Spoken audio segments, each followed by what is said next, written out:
But this is an inflatable one. You've got two different styles. You've got ones that are manual. So that means if you fall out of the water, you manually have to pull the cord.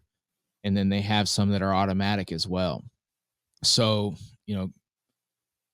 hopefully it doesn't happen to anybody, but if you get hit or maybe you, I don't know, get in some sort of accident, you're not unconscious, the automatic ones are going to deploy.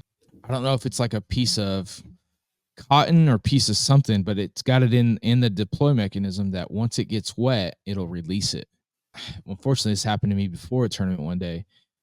I dropped my life jacket in the water and just barely got wet, and all I hear is, this big old blow up, and the big old yellow thing comes out, and I was like, gosh, dang it. And